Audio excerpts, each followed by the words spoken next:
Hello everyone! In this video, we will be talking about blending.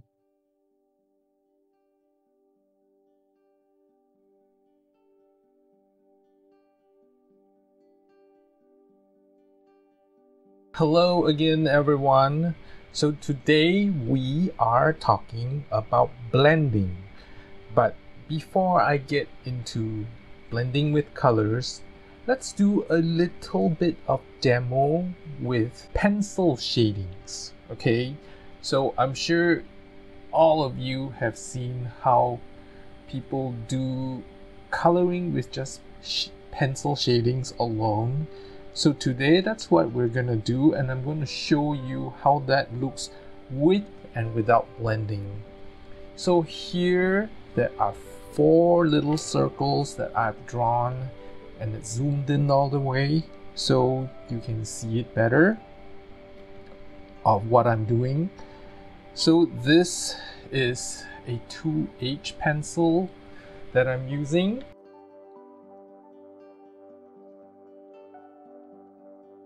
So first I'm going to let you see how one of these circles look without blending.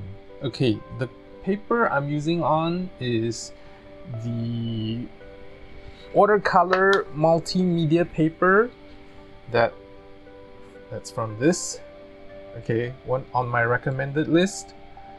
And the reason I'm using it is because, as you can see, it's very highly textured. Okay, so you will see the effect of blending and not blending really well. So here we go. So first I'm using this 2H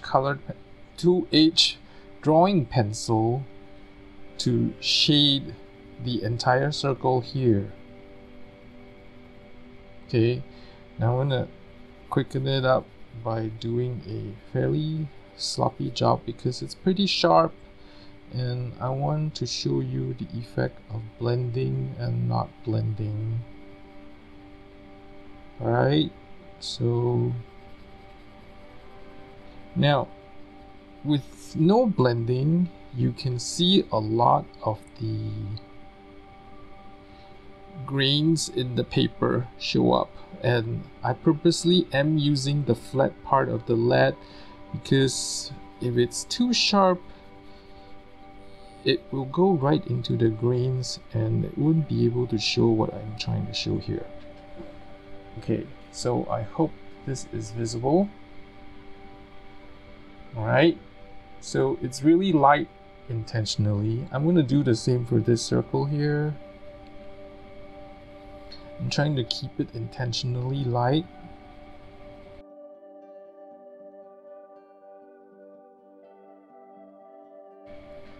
And there you go.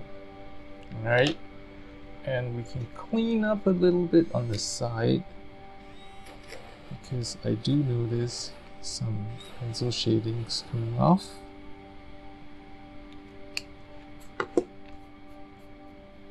Okay, so anyways, that's to show you. And this second circle here, I'm going to shade it a little bit more.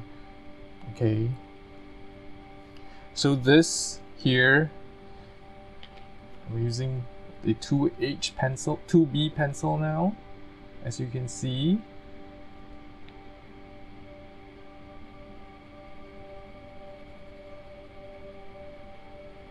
So 2B pencil is quite a bit darker than 2H. Okay, 2H is really light, and that's why in a lot of my drawing demos I tend to use 2H pencils more because they don't show up when I draw very lightly. With 2B the lead is a little bit softer and they will tend to show up. Okay, so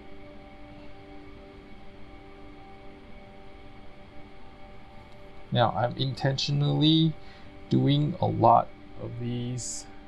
You can see where, you know, I'm doing in circles very intentionally so you can see all the marks. Okay, and then I'm going to switch to a 6B, which is very much softer and darker than the 2B.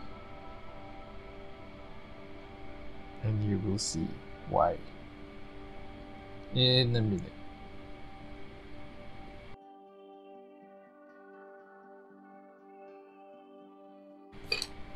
Alright, so because this paper is pretty rough, you can see a lot of the pencil lines I'm doing with just drawing. Okay, now with these two circles here, I'm going to do the same thing, except I'm going to be blending. Okay, so in the first circle, I'm going to be doing the same thing. Okay, because this is the effect you will see if your pencil is dull.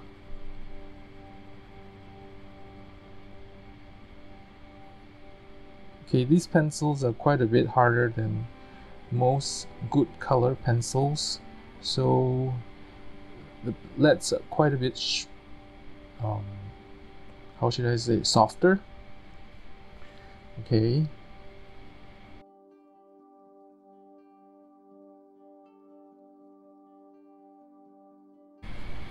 alright, so last week we talked about layering, and I've showed layering all over in this demo here. So now I'm taking a Q-tip, I'm blending the pencil shadings out. Okay, and you will see the effect very quickly.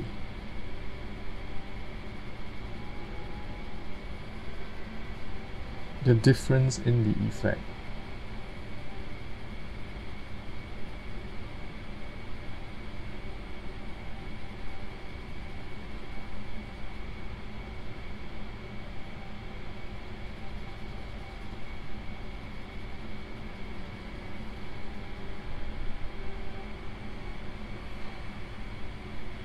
So in this close-up, you can already see that this is quite a bit more evenly colored. Okay, than this one here. Alright, so this is more evenly colored than this one. And I'm going to do the same thing now for this circle.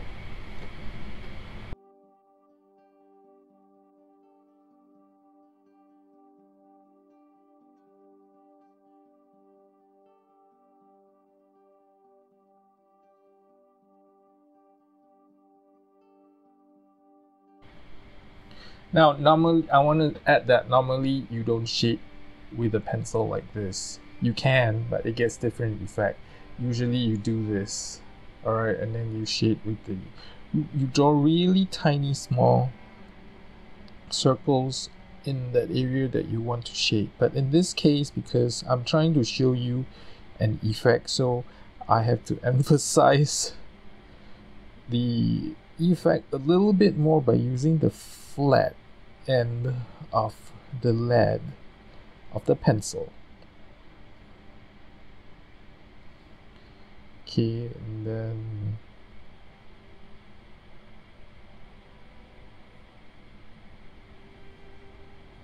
alright, you get the idea. I'm not going to do this anymore further, so I'm going to blend it. I just wanted you to see the effect of blending and what it can do.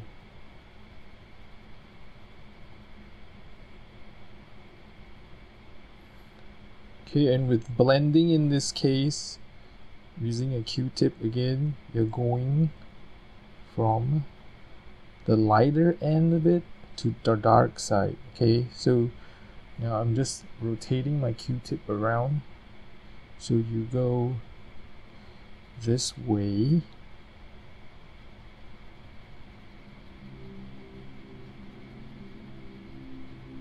Alright, and now you can see the difference. Okay, maybe it's not that obvious from, you know, this angle because it's too close, so I'm going to zoom out a little bit more. Maybe you can see it.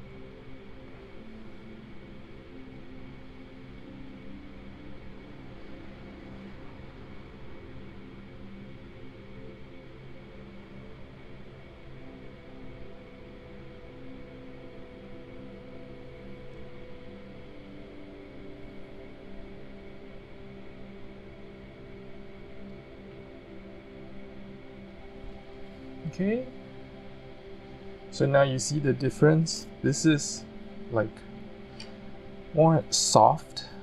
The color is a little bit more soft than this one.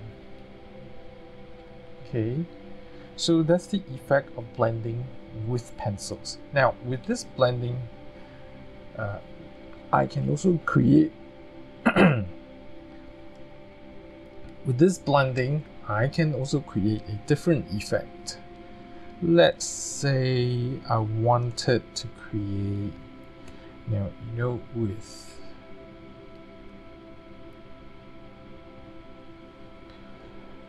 Zentangles. Alright, so I'm gonna show you just a very quick, simple example. Let's say this is the pattern of my Zentangles, and I can create to make this look like a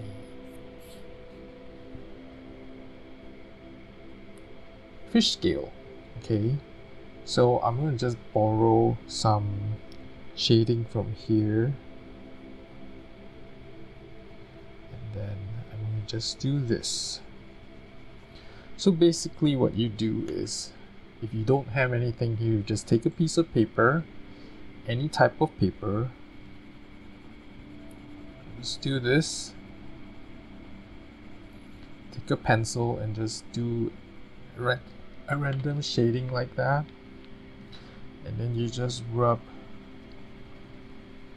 the Q-tip on here, and then you do this. Okay.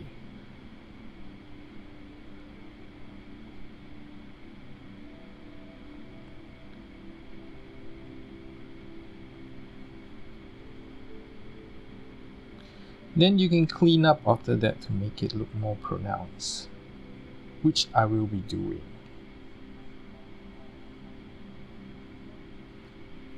Alright, so I'm going to take my electric eraser.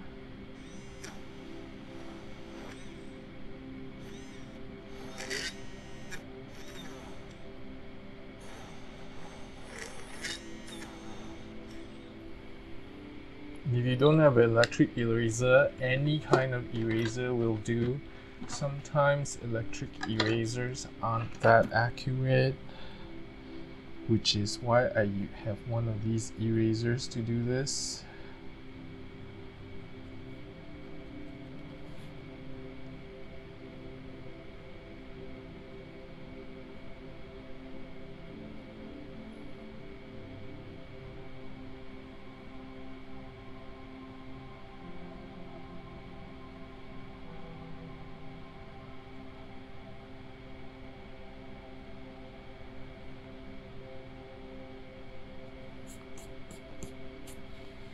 Okay, so this is what you can do.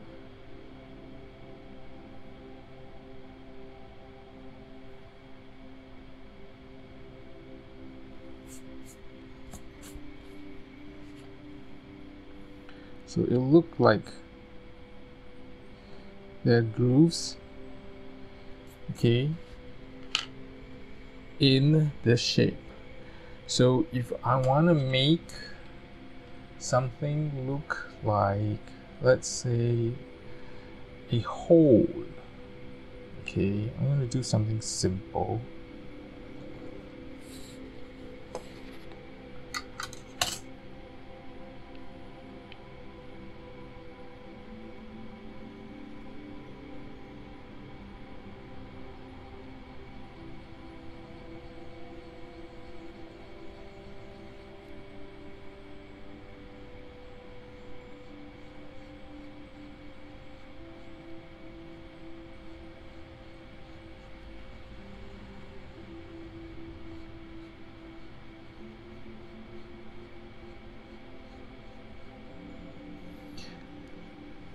So this is kind of shading and blending at the same time, but we'll talk more a little bit about this technique later on in a different video with shading. Okay, so now I want this whole thing to be shaded.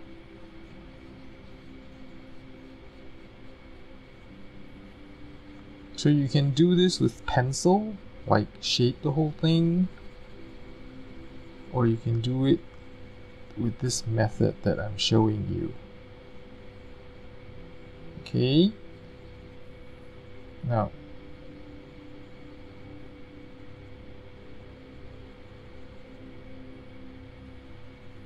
and this is also a method you can employ for pastels.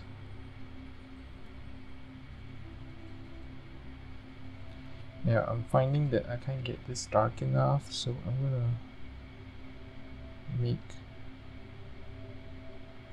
this pretty dark here.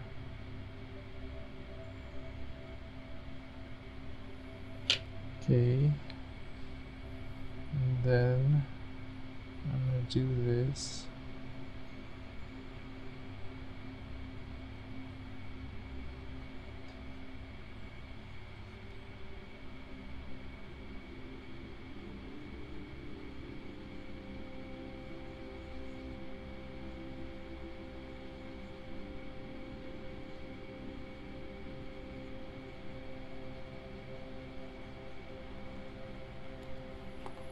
And I'm going to clean up the edges a little bit.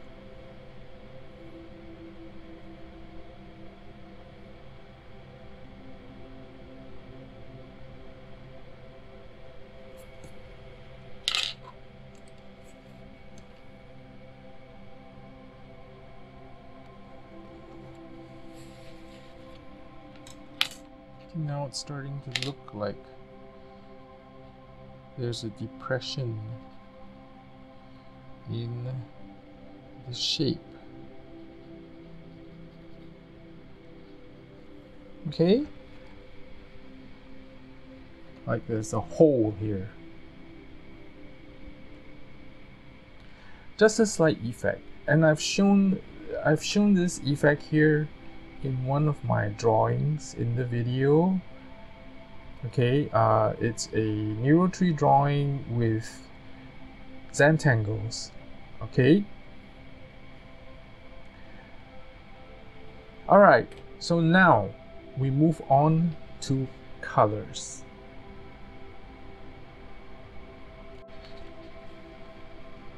So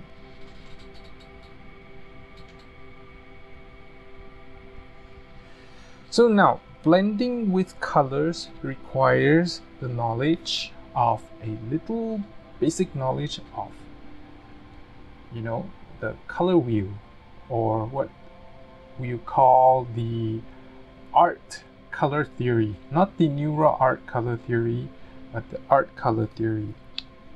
So what this does is that it tells you that which are the opposite colors. Okay, like red and green are opposing colors, and yellow and violet are opposing colors, and it tells you which colors are next to each other, so you have a better idea of if you're going to try to blend red and yellow, you probably need an orange in between to get a more seamless blend.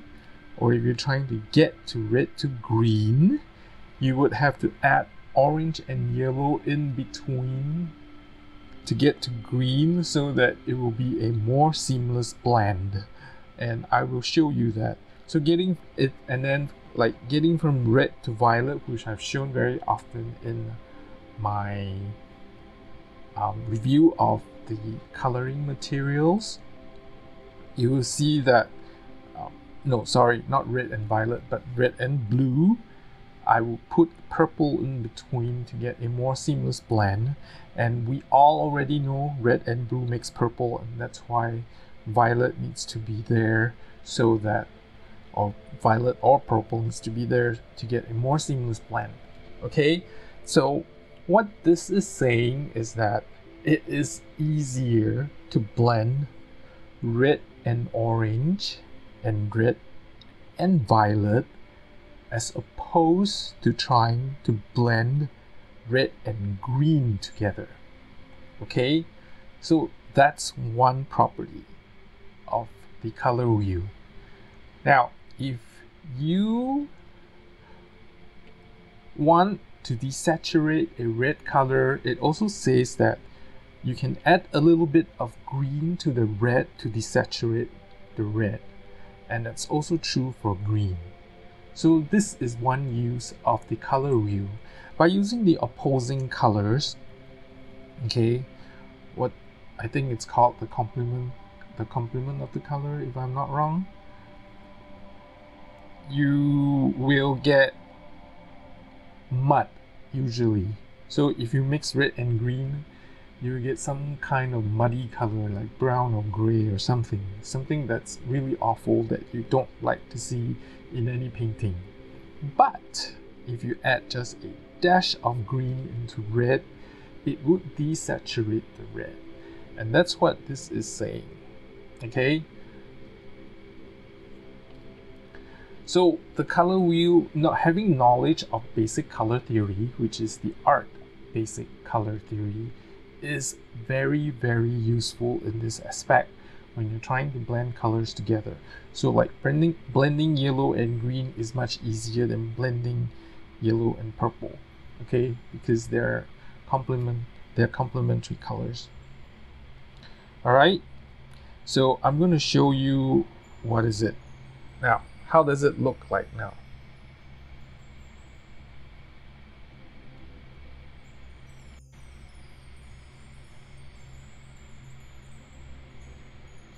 Okay, so now we're trying to blend colors together. Okay, so I have red, orange, and yellow here.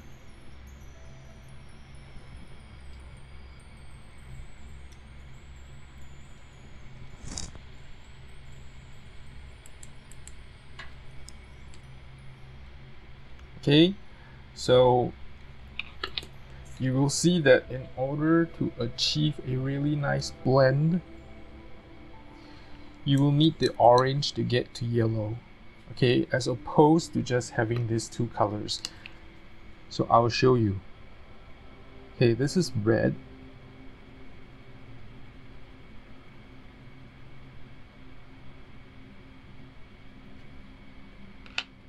All right. Let me make it bigger so it's easier to see.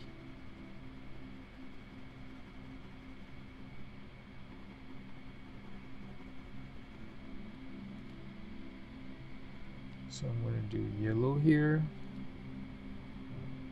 Make this wider.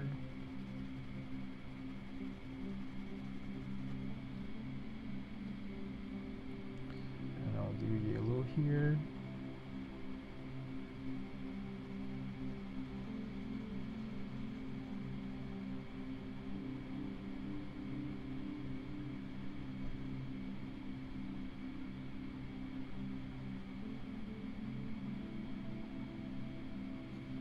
Okay, so now in order to blend these two colors together, I have to overlap them a little bit. Okay, and the same thing with the red side.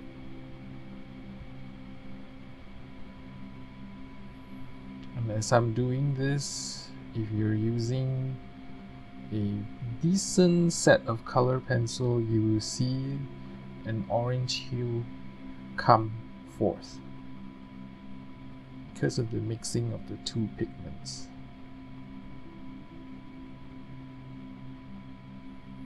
You want to use a very light color to blend.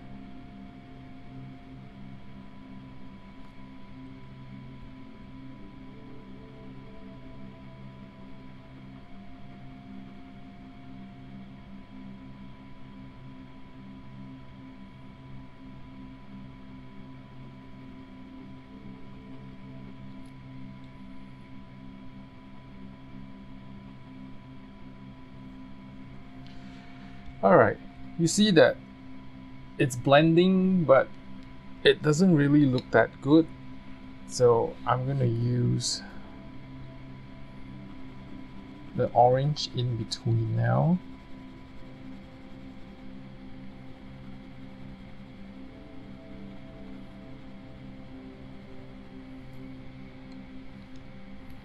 So if you're thinking of layers, this would be layer 1, because we're blocking out the colors.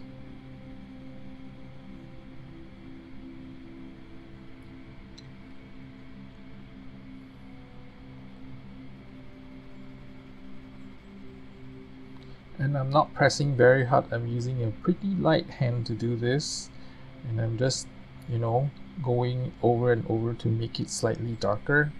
Now I'm going to try and create a blend here now. So I'm going to go overlap my yellow with the orange a little bit. Okay. And then I'm going to overlap my orange. You always want to go lighter to darker, not the other way around. Okay.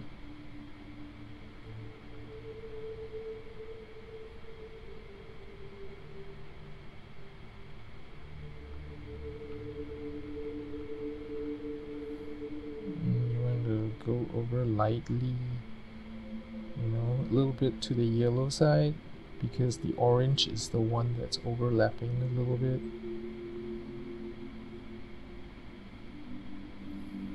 And this is why you want a very light hand. You don't want to press hard. Okay, and then the red. Again, you want to overlap into the orange slightly.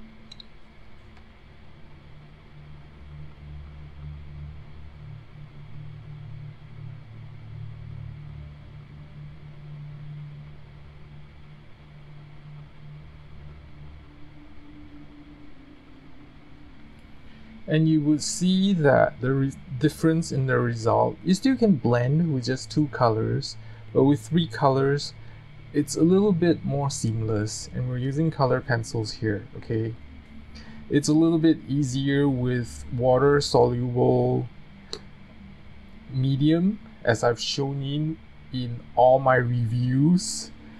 Okay, in the different types of coloring materials, like the gel sticks, the water soluble oil pastels, the water soluble crayons. Okay, it's a lot easier with water soluble art medium. Okay, now having said that, you can also use OMS to blend color pencils. Dry medium. Color pencils are dry medium. Unless you're using watercolor pencils, then you can blend with water as well. But the downside with watercolor pencils is you can't layer them very well dry. You have to wet them. That's the only downside. Okay, now with dry color pencils, you can layer them pretty well dry. And then if you want to make this blend even better, to get rid of all these grains here that you see, okay, all the white specks and the grains, you can either do layering by blocking out the colors and then use a watercolor wash to do it, or at this stage you can use OMS to blend it with either a Q-tip. Okay, you just dip it in a little bit of OMS, not dripping wet, just a little bit.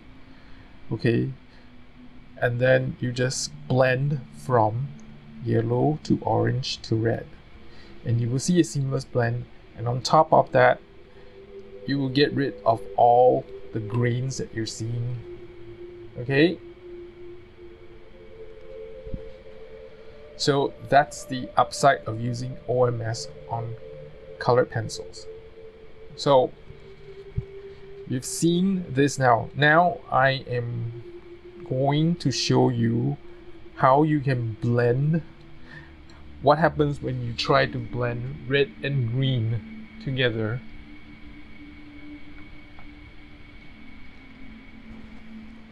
Okay, without using an intermediary color. So red,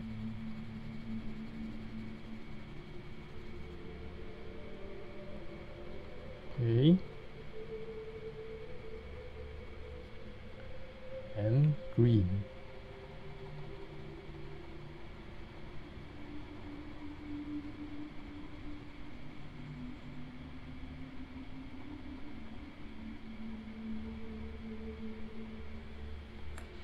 So as I've mentioned before, if you look at the color wheel, red and green are complementary colors because they're opposite each other. So to achieve a seamless blend, you need to add orange and yellow in between. In this case, I'm not. So because I want you to see what happens. So as I go over green into red, you will start seeing muddy colors coming out. Okay, it's like a dirty brown or some kind of grayish brown. Okay, it's not very pretty.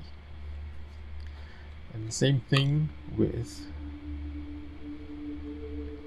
red going into green. It's not a very pretty color.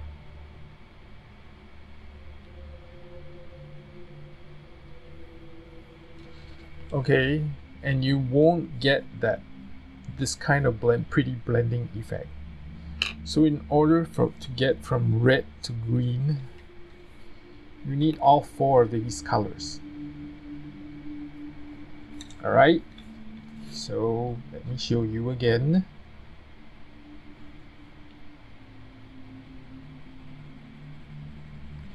Again, think in terms of layers. So we're blocking the colors now.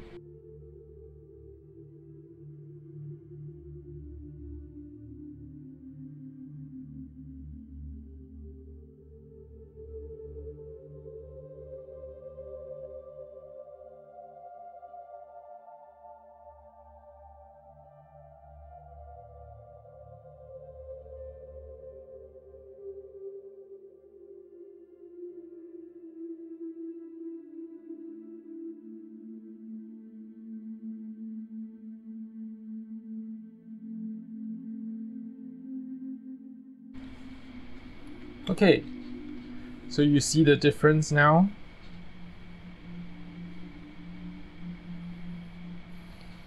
All right.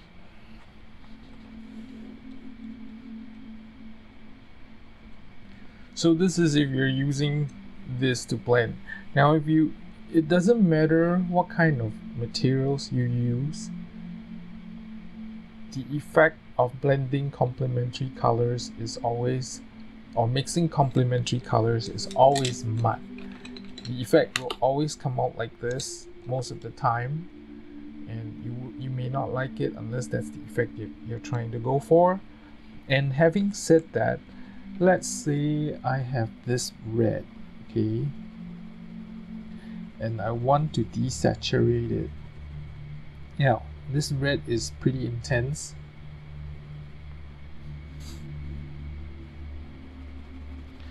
I'm going to press pretty hard now to put a whole bunch of pigment load on. Okay, because I'm trying to show you something. So now if I want to desaturate this desaturate this red by making it a little bit more grayish, all I need is just put very lightly, or if you find that this green is a bit too dark, you can use a lighter green, okay, like this one. So I'm going to show you. I'm just going to put a very light coating of green in, half of it, to show you how it looks like.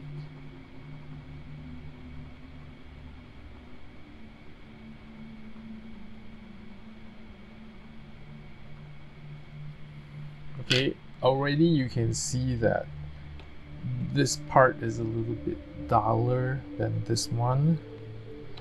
This side is like really intense.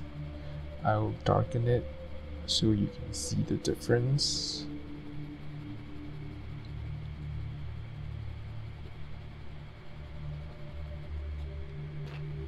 Okay, so just really slight pressure, and you can already see that the red has been desaturated. So what if I use the darker green? The effect will be more pronounced. Okay.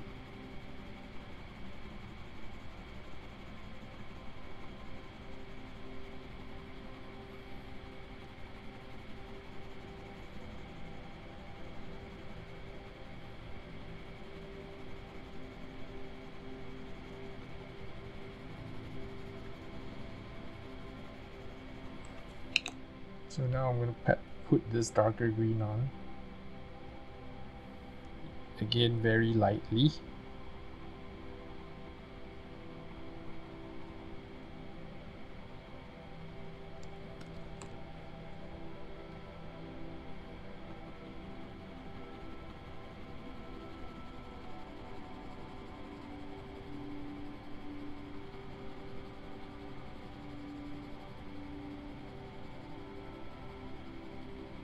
It's very subtle. The effect is very, very subtle.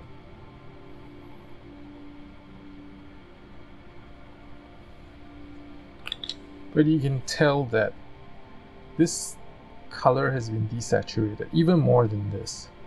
So this is a little trick that you can use if you're doing landscape and you find that your reds are way too intense, or if you're limited in color, like you've only 12 colors, so you can mix in a little bit to get this kind of hue, like a desaturated hue of the original color.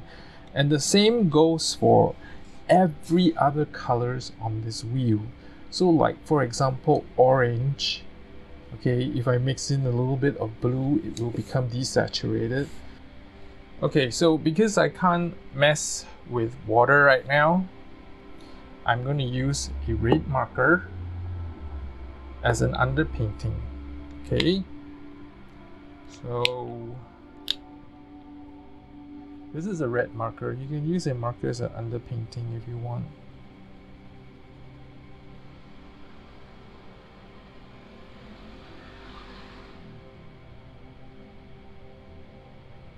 Okay, I'm going to be kind of sloppy with it because I just wanted to show you the effect of how you can remove the greens. Alright, so now you gotta wait for this to dry, which for alcohol markers it's going to be pretty fast. So I'm going to do the coloring now. Yeah, it's dry. So you won't see anything much. And then if I want to add like shading in this case, like I told you earlier,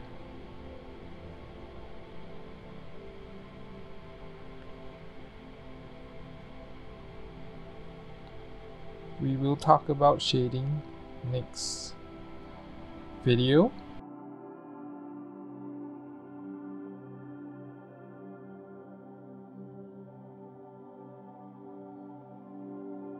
Okay, so you see you can't tell that there's any greens. There's no greeniness on there. Now, I'll show you what happens if I just do not use this method, but I need to sharpen my color pencils for a while. So this is what happens if I'm not using any underpainting of watercolor or something to cover up all the white greens. Okay. I can still shade with this, it's just that the grains will come out and I will have to work really hard at covering the grains up, or use a smoother paper. But the whole reason for me using this paper is I wanted to show all of you how does it look like. Now I'm going to use this same blue here to do shading now.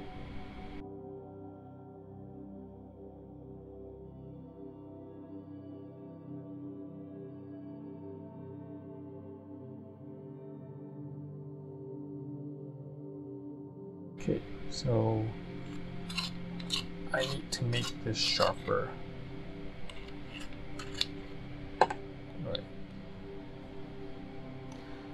The reason for making it sharper is so that you can get into all the tools, the little nook and crannies of all the paper.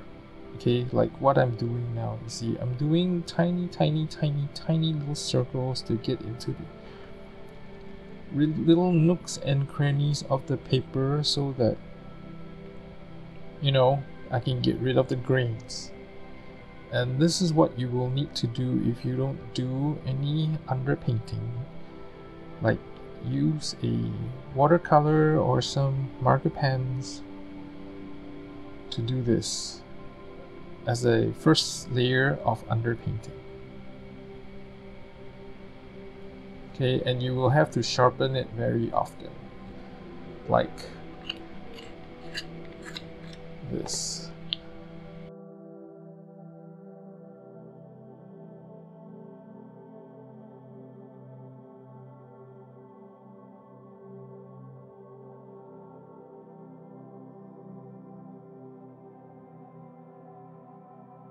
Alright, so I don't want to bore you with it, but this is kind of how you do it. So I won't bother finishing this up because it just takes too much time to get into all the tiny little nooks and crannies of this paper, because this paper is really rough, has too much textures. I really wouldn't use this for color pencils. I probably use a hot press paper that is smoother for color pencils because it's smoother.